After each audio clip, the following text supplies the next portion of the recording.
మన మర్రి gold and diamonds లో no GST is back. కేవలం 1% to 11% వరకు మాత్రమే గల VA ఆపై నో జిఎస్టీ. ఈ ఆఫర్ జూన్ 6 నుండి 14 వరకు మాత్రమే. రాష్ట్ర ప్రభుత్వం మరోమారు రుణాల రీషెడ్యూల్ కోసం ప్రయత్నాలు చేస్తోంది.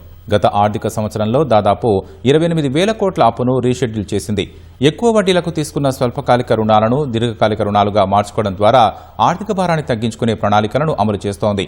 అదే తరహాలో ఈ ఆర్థిక సంవత్సరంలో కూడా మరో 25,000 కోట్ల భారాన్ని తగ్గించుకునే పనిలో పడింది. ఆర్థిక అవసరాలు ఎక్కువగా ఉండటం, ఆశించిన మేర ఆదాయం లేని వేళ రాష్ట్ర ప్రభుత్వం ఆర్థిక భారాన్ని తగ్గించుకునే ప్రయత్నాలను కొనసాగిస్తోంది. అందులో భాగంగా రుణాల రీషెడ్యూల్ ప్రణాళికల్ని అమలు చేస్తోంది. అప్పులతో ఎదురవుతున్న ఆర్థిక భారాన్ని తగ్గించుకునేందుకు అధిక వడ్డీ రేట్లతో గతంలో తీసుకున్న రుణాలను తక్కువ వడ్డీతో కొత్త రుణాల ద్వారా భర్తీ చేస్తూ తిరిగి చెల్లింపు కాలాన్ని పెంచే వ్యూహాన్ని అమలు చేస్తోంది. తద్వారా రాష్ట్ర ఖజానాపై తక్షణ ఒత్తిడిని తగ్గించాలన్నది ప్రభుత్వ లక్ష్యం. వడ్డీ భారం, వార్షిక రుణ చెల్లింపులు తగ్గడంతో పాటు రుణాల చెల్లింపు కాలం పెరగడం ద్వారా అభివృద్ధి, సంక్షేమ కార్యక్రమాలకు ఎక్కువ నిధులు అందుబాటులోకి వచ్చేలా రీషెడ్యూలింగ్ చేస్తున్నారు. ఆ తరహాలో గత ఆర్థిక సంవత్సరం 2025-26లో 27,988 కోట్ల విలువైన అధిక వడ్డీ రుణాలు రీషెడ్యూల్ అయ్యాయి. కాళేశ్వరం సహా ఇతర ప్రాజెక్టులు, వివిధ పథకాల కోసం వివిధ ఆర్థిక సంస్థల నుంచి తీసుకున్న రుణాలను రీషెడ్యూల్ చేశారు. ఆయా కార్పొరేషన్ల ద్వారా అధిక వడ్డీకి తీసుకున్న స్వల్పకాలిక రుణాలను చెల్లించారు. వాటి స్థానంలో తక్కువ వడ్డీతో దీర్ఘకాలిక రుణాలను తీసుకున్నారు. తద్వారా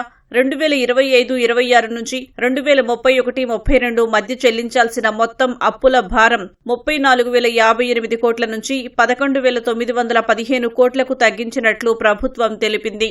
దాంతో దాదాపు 22,142 కోట్ల భారం తగ్గి వెసులుబాటు కలిగిందని చెబుతున్నారు. అదే తరహాలో ప్రస్తుత ఆర్థిక సంవత్సరం 2026-27లో కూడా మరో 25,000 కోట్ల రూపాయల వరకు రుణాల రీషెడ్యూల్ కోసం రాష్ట్ర ప్రభుత్వం మళ్లీ ప్రయత్నాలు చేస్తోంది. వివిధ సాగునీటి ప్రాజెక్టులు, మిషన్ భగీరథ, ఇతరత్రాల కోసం వివిధ కార్పొరేషన్ల నుంచి తీసుకున్న రుణాలను రీషెడ్యూల్ చేసుకోవాలని ప్రభుత్వం భావిస్తోంది. ఈ దిశగా ఆర్థిక శాఖ ఇప్పటికే కసరత్తు చేస్తోంది. ఈ మేరకు కేంద్ర ప్రభుత్వంతో సంప్రదింపులు జరపనుంది. కేంద్ర ఆర్థిక శాఖ అనుమతితో రుణాల రీషెడ్యూల్ చేసుకోవడం ద్వారా భారం తగ్గించుకోవాలని ప్రయత్నిస్తున్నారు. అటు FRBMతో సంబంధం లేకుండా బడ్జెట్ వెలుపల వివిధ కార్పొరేషన్ల కోసం తీసుకుని బడ్జెట్ నుంచి చెల్లింపులు చేసే రుణాలకు సంబంధించి కేంద్రం 4 ఏళ్ల క్రితం అమల్లోకి తీసుకువచ్చిన ఆంక్షల గడువు ముగిసింది. వాటిని కూడా FRBM కిందకే పరిగణిస్తామని 2022లో కేంద్రం స్పష్టం చేసి ఆ మేరకు రాష్ట్ర రుణాల్లో కోత విధించేందుకు ప్రతిపాదించింది.